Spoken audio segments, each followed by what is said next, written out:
Dunia ini itu milik orang yang berani. Di luar sana ada orang yang gak lebih pintar dari lu, gak lebih baik dari lu, tapi dia sedang ngambil masa depan lu. Hidup yang selalu lu impikan dan hidup yang lu mau. Di saat lu di situ cuman duduk, gak mau gerak, nunggu kapan ini momen yang pas. Ada orang yang setiap hari itu berusaha untuk capai tujuannya. Di saat lu cari momen yang pas buat mulai, orang itu adalah orang yang berani untuk ngambil aksi. Dia nggak cuma duduk, tapi dia coba terus walaupun yang dia coba itu seringlah gagal. Dan ketika lu pada orang-orang males, udah bangun 5 tahun lagi dan lu sadar, tahun udah berubah, udah tahun 2030. Orang yang tadi yang gue sebut tadi, itu sudah dapetin semua yang lu pernah impikan. Rumah yang lu mau, liburan yang lu mau, pasangan yang lu mau, orang tua yang bahagia. Sedangkan lu yang cuma nunda-nunda lu orangnya gue bilang di sini penakut. Itu cuma akan jadi sampah masyarakat yang gak dianggap sama masyarakat orang-orang kasat mata. Lu bakal gak dipeduliin, bahkan sama keluarga lu sendiri, karena lu akan dipandang sebelah mata. Orang yang gak punya duit. Gue selalu bilang bahwa dunia ini jahat untuk orang yang miskin. Dunia ini gak peduli kalau lu miskin. Kalau lu gak punya duit, lu gak akan dipandang sama keluarga besar lu. Lu akan dipandang sebelah mata, bahkan sama keluarga dekat lu sendiri. Dan di saat hal itu terjadi, lu bangun udah 5 tahun ke depan, karena lu cuma tunda, dan lu takut. Lu mau mulai apapun, lu selalu takut. Lu gak punya keberanian di dalam hati lu. Lu di saat itu tidak punya siapapun untuk disalahkan kecuali diri lu sendiri. Karena di sini gue pengen ngomong jujur sama kalian. Dunia itu tidak pernah peduli sama lu. Dunia ini gue kasih tahu ke lu, cuman kasih imbalan Dunia ini cuman kasih hal-hal yang baik ke mereka yang berani. Fortunes itu selalu favors the bold. Jadi di sini lu yang kasih tahu gue di sini. Apakah lu udah mau stop cuma jadi penonton di pinggir lapangan? Atau lu mau mulai untuk jadi orang yang bisa meraih mimpi lu? Jangan tunggu orang lain ngambil rumah yang harus lu tinggalin. Jangan tunggu orang lain harusnya ngambil pasangan yang harus lu ambil. Nanti jangan nangis ketika calon istri lu diambil sama cowok yang lebih sukses. Terus lu malah ngomong ke cowoknya, tolong jangan ambil kebahagiaan saya. Enggak, itu lu yang tolol. Di sini gue kasih tahu, apa sih game yang paling dicari sama banyak orang di dunia ini? Game yang paling banyak dicari di dunia ini adalah game dari uang itu sendiri. Karena dengan uang lu bisa beli makan, lu bisa beli rumah, lu bisa beli mobil. Semua orang itu mau punya uang. Orang yang bilang, oh gue gak usah kaya, hidupnya itu bohong. Dia bilang, dia pinter kok sebenarnya, tapi dia gak mau cari uang. Enggak, dia bohong karena dia goblok gitu. Orang yang pintar akan cari duit sebanyak-banyaknya. Dia akan menangin game yang namanya uang. Untuk apa? Untuk bahagian bukan dirinya sendiri. Keluarganya dia bahagiain. Dia bantu teman-teman sekitarnya. Dia bantu kasih sumbangan ke masyarakat sekitar. Ketika ada yang banjir dia sumbang. Ketika ada yang ada apa dia sumbang. Uang adalah high score dalam kehidupan. Lu memang bisa mengukur kapasitas seseorang dari uang yang dia punya. Kenapa? Karena orang miskin itu pasti goblok. Karena kalau buktinya dia tidak goblok, dia akan coba selesaikan masalah uang ini. Karena artinya orang ini bukanlah orang yang egois. Dia peduli tentang sekitarnya. Dia pengen bantu keluarganya naik kelas. Dia pengen bantu ayahnya, dia pengen bantu ibunya. Jadi uang adalah game paling kompetitif di dunia. Ini lebih kompetitif dibanding lu main di NBA, game duit ini. Karena duit ini yang mau tuh semua 7,9 miliar makhluk yang ada hidup di planet ini itu mau jadi kaya. Yang ngomong enggak, dalam hati kecilnya itu bohong. Lu bahkan ngerasain kan ketika malam lu lagi tidur ada yang ngomong di kuping lu sendiri. Lu ngomong tuh di kuping lu sendiri. Gimana ya kalau gua nggak jadi orang yang sukses? Gimana ya kalau gua jadi orang yang gagal? Gimana ya kalau gua begini-begini terus seumur hidup gua? Gimana kalau misalnya gue jadi manusia sampah yang gak dianggap sama masyarakat? Itu lu sendiri yang bisikin ke kuping lu setiap kali lu mau tidur malam-malam. Tapi gue kasih tahu di sini, lu harusnya takut sama semua fakta itu. Karena setiap detik lu santai-santai di situ, ada orang lain yang siap untuk curi semua mimpi lu. Di saat lu skeptis, gue ngomong, oke, artificial intelligence ini akan mengubah dunia. Ada orang yang tidak skeptis, ada orang yang berani untuk lompat. Walaupun dia takut nih, dia tetap berani untuk lompat. Dia pelajarin, walaupun itu sulit banget untuk dia pelajarin dari pagi sampai malam tentang artificial intelligence. 5 tahun lagi, dia akan dapat semua yang lu pernah impikan dan semua yang lu pernah mau, sedangkan lu di sini cuma jadi sampah yang jualan kerupuk. Dia ini yang berani ini, yang akan naikin mobil yang lu cuma taruh di wallpaper karena lu pecundang. Dan lu mau tahu hal paling buruknya apa nggak dari semua ini? Mungkin orang ini nggak lebih pintar dari lu. Cuman dia ketika gue ngomong apa di sini, dia berani untuk take action. Lu tanya coba, orang yang sudah ngikutin gue selama 2 tahun, apakah hidupnya berubah atau enggak? Kalian buktikan aja, cari di komentar di bawah. Yang nonton gue selama 2 tahun dan praktekkan dan take action, hidupnya sejauh apa berubahnya. Banyak sekali yang dari cuman punya duit puluhan juta jadi punya miliaran. Kenapa? Karena take action. Dan ini rebutan loh. Kalian semua tuh lomba di sini. Lu jangan saling support, di bawah lu semua akan bunuh-bunuhan untuk 5 tahun ke depan, untuk naik tangganya ke atas. Sukses itu benci sama penakut. Dan kalau lu nggak mau ambil action sekarang untuk merubah hidup lu, hidup itu tidak pernah kasih kalian kesempatan kedua. Sukses itu nggak suka sama kata nanti. Dia sukanya sekarang. Cepet. Ya, semuanya cepet, cepet, cepet gitu. Ibarat ini tuh lagi perang gitu. Lu mau ngumpulin duit ini sama persis kayak perang. Lu nggak bisa treat nyari duit itu santai-santai. Enggak, nyari duit itu lu harus ngambil duit dari tangan orang lain. Gimana caranya? Lu bikin restoran, sebelah lu ada restoran, gimana caranya lu bantai restorannya? Lu bukan mikir cuman, oh ini kita sama-sama berbisnis bareng ketawa-ketawa. Nggak ada begitu.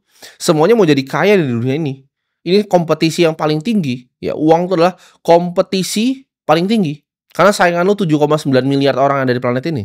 Gue udah selalu bilang, untuk jadi kaya cuma ada 2 industrinya. Ini lu mau cari ya, dari Silicon Valley, lu tanya deh, lu kalau bisa ke Silicon Valley, lu tanya orang-orang di sana, targetnya 5 tahun ke depan, industri mereka tuh bakal investasi dan bikin produk apa? Jawabannya cuma akan 2. Ya, artificial intelligence dan juga kripto, kepintaran digital sama uang digital. Lu denger gue di sini ya, gue nggak peduli lu punya masa lalu apa, keluarga lu sesusah apa, gue peduli setan semuanya. Alasan apa aja yang lu pakai di hidup lu ya, kalau lu masih miskin di saat ini, itu semua adalah salah lu. Lu harus telan. Kenapa? Karena kemungkinan lu adalah seorang penakut, ya, pecundang. Nggak akan ada orang yang bantu lu ya di dunia ini. Nggak akan ada orang baik yang lu suka ngemis-ngemis internet. Kok please kasih gua 10 juta buat nolong. Gua nggak bakal kasih lu 10 juta, lu mati aja gua nggak peduli ya. Ngapain gua kasih lu 10 juta walaupun itu nggak ada artinya untuk gua. Lu nggak bisa ngemis-ngemis kayak begitu ya. Tidak akan ada orang yang bantu diri lu kecuali diri lu sendiri. Jangan ngomong please Pak Presiden begini-begini. Nobody gives a fuck about you, gua kasih tau. Tidak ada yang peduli. Lu mau mati itu nggak ada yang peduli. Dunia itu bukan untuk orang yang lemah. Nggak akan ada yang peduli sama yang namanya keluhan lu. Dunia ini cuman peduli akan hasil. Lu mau nangis-nangis bilang, ini aku udah effort buat kamu sayang, ini aku udah effort buat kamu. Tapi lu nggak ada duitnya, lu diinjak juga gitu. Dunia ini cuman perlu hasil. Lu kalau ngomong lu mau sukses, lu mau jadi manusia yang ada di puncak, lu harus berani yang ngambil namanya resiko. Pasti ada resiko. Lu harus berani menghadapi yang namanya rintangan-rintangan hidup. Dalam sejarah, semua orang hebat itu adalah orang yang berani untuk bertarung. Orang yang berani untuk perang di garda terdepan sambil memimpin pasukannya.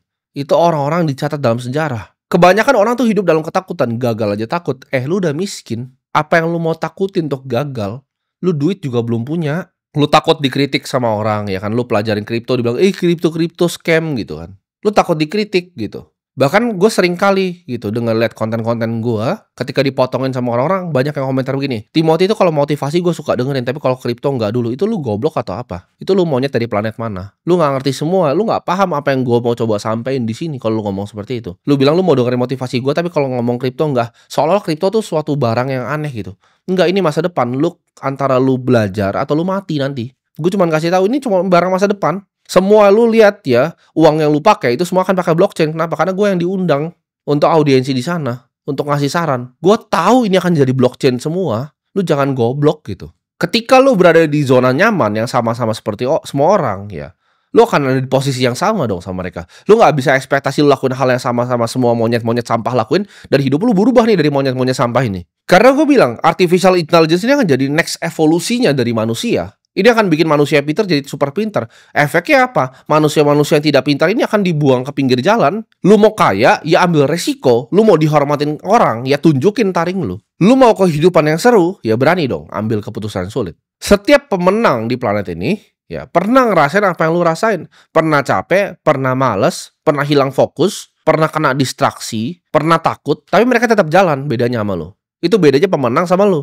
Hidup itu gue selalu cerita ke teman-teman gue, itu seperti berdiri di padang pasir yang panas. Memang panas sekali itu pasirnya, tapi caranya gimana? Yaitu triknya cuma tetap jalan, kaki lu tetap akan kepanasan. Tapi kalau lu tetap jalan, itu akan sedikit lebih tidak panas dibanding lu cuma diam di tempat. Lu diam di tempat, hidup ini kan panas, kaki lu kebakar, habis itu lu mati. Ya, lu di padang pasir yang panas, ya lu jalan, bos. Orang yang sukses tuh nggak nangisin kondisi dia.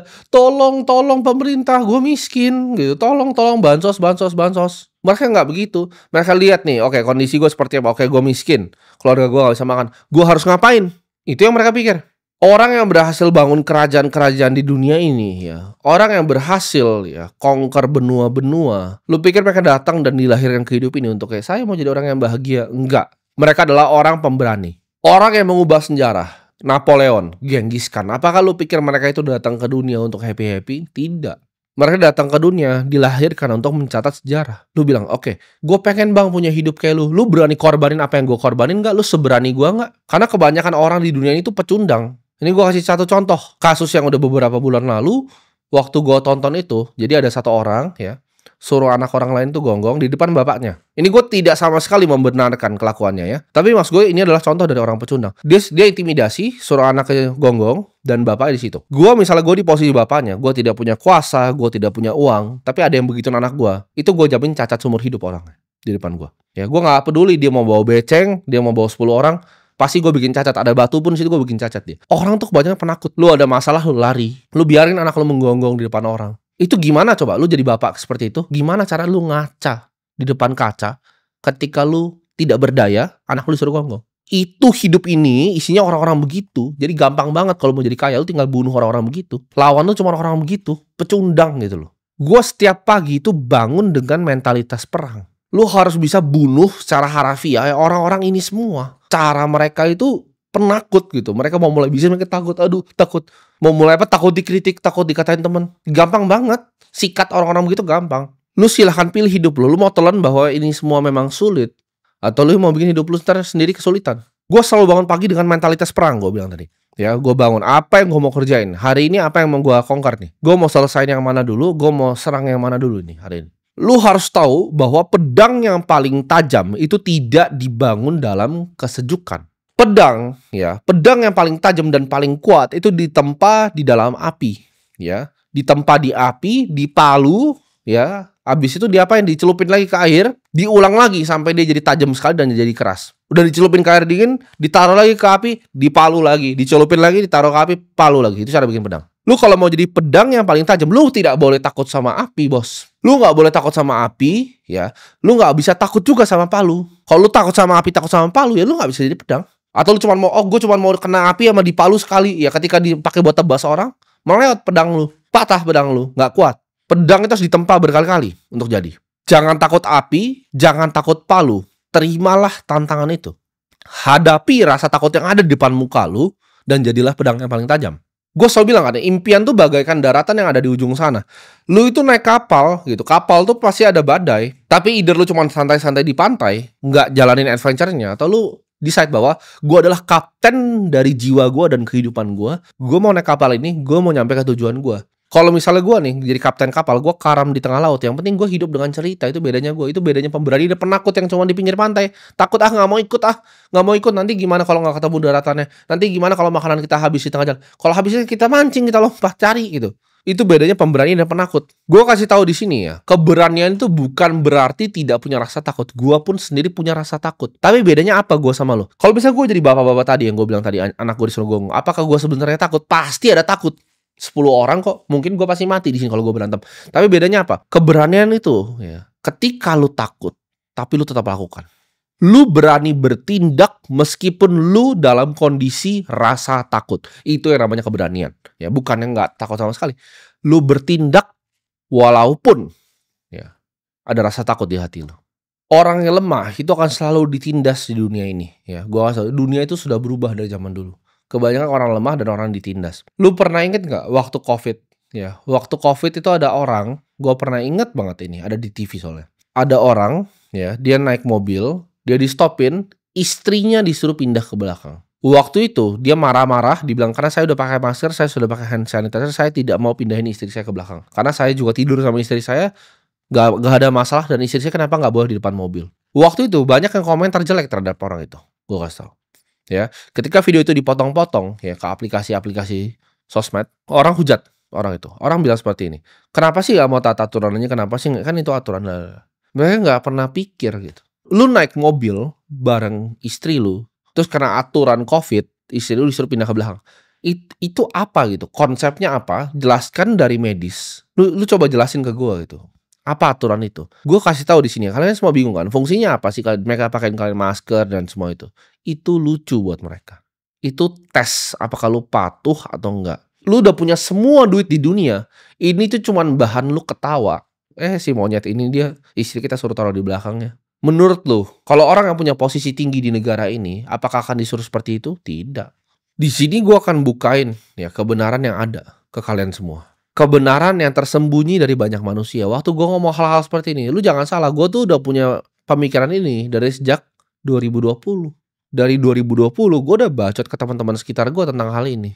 Ketika sekarang lu baru mulai sadar, mata lu baru mulai terbuka, baru lu mulai lihat kebenaran. Baru tahu semua yang keluar dari mulut gue tuh hanya kebenaran. Dulu mungkin kalau gue keluarin statement ini lu hujat gue, tapi sekarang lu baru benar mikir, kenapa ya iya pindahin ke belakang. Lucu buat mereka soalnya.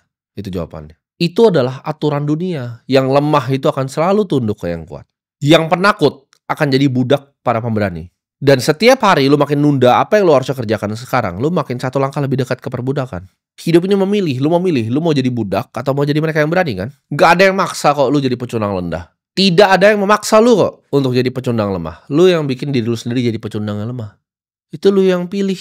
Lu yang mau hidup seperti itu sebagai penakut. Kalau lu gak berhati-hati terhadap apa yang gue ngomong ini, lu masih skeptis dengan otak lu yang kecil yang kayak ikan itu, suatu saat lu akan kedip dan semuanya sudah terlambat. Gue ngomong ini karena gue peduli sama lu. Gue gak mau lu jadi orang-orang yang diperbudak nanti 5 tahun lagi. Gue gak mau jadi lu jadi bagian orang yang dikerjain, yang disuruh pakai masker dan istrinya disuruh duduk di belakang. Gue kasih tau rahasia hidup ya. Lu coba sesuatu dan lu gagal, itu bisa diulang lagi. Tapi ketika waktu sudah berjalan, penyesalan itu yang paling busuk ya. Itu gak akan ngeringin tulang lu. Ketika 10 tahun lagi, 15 tahun lagi, lu pikir semua yang keluar dari mulut gue itu jadi kenyataan, dan lu cuma lihat nanti, oh Timothy itu benar, tapi lu menyesal kenapa gua gak dengerin dia dari dulu, itu akan ngeringin tulang lu dan lu akan jadi orang yang cepat mati. Penyesalan itu adalah hal yang bakal gerogotin orang sampai tua. Jadi segala sesuatu yang dijumpai sama tangan lu untuk dikerjakan, lu harus kerjakannya sekarang. Janganlah ditunda-tunda. Jangan tunggu hari esok. Siapa yang bekerja dengan tangan yang lamban itu akan selalu jadi miskin. Tetapi tangan orang yang rajin itu selalu jadi kaya.